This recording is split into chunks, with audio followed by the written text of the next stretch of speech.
maraming naiinggit sa inyo or kaya po may mga tao na lagi kang inaaway, nape-pressure ka na, or kaya parang feeling ninyo ginagamitan ka ng kaliwa, gawin nyo po ito mga bossing. Upang sa ganon, yung ginagawa nila sa inyo na kaliwa, bumalik sa kanila, or kaya yung mga tao na naiinggit sa inyo, na nalangin na masama, hindi tatalab sa inyo, lalayuan ka na nila.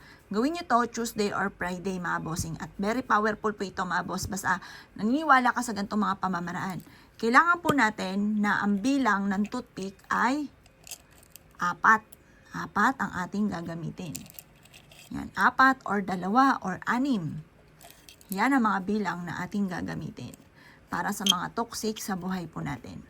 Ngayon, ang gagawin nyo po dito, i-wish nyo po dito na kung sino man yung tao na naiinggit sa akin, ay layuan ako. Yan. Kung sino man yung tao na nanalangin ng masama, may masamang intention sa akin, ay lalayuan ako at bumalik sa kanya ang panalangin niyang masama. Kung sino man yung tao na naiinggit sa akin at may masamang intensyon, lalayuan na ako nila at babalik sa kanya ang masama na kanyang pinaplano. Ganyan.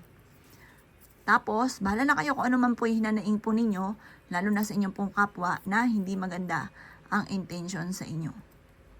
Yan, basta mag-wish ka lang dyan. At i-wish nyo na mula sa puso. Pwede rin na ilagay nyo ganyan sa inyong pong palad at mag-wish po kayo. Yung init ng palad po natin, yung mga negatibo, ay mahihigo po ng ating pong bawang.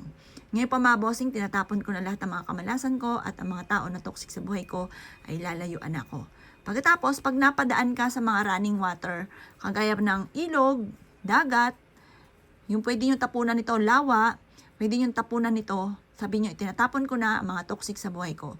Itapon nyo po siya sa mga ilog, lawa, dagat, yung mga ganon, magmula sa kalikasan. Ito po, subok na po ito mga bossing para maligaw sila o na yung mga tao na nag-iisip na masama sa inyo, hindi na matuloy, protection po lang natin to mga bossing at paalis din to ng kamalasan po natin. Subukan nyo po itong gawin at napaka-epektibo po nito mga boss. Kapag gumawa ka ng ganito, isisikreto nyo lamang. Huwag nyo na itong pagsasabi kahit kanino.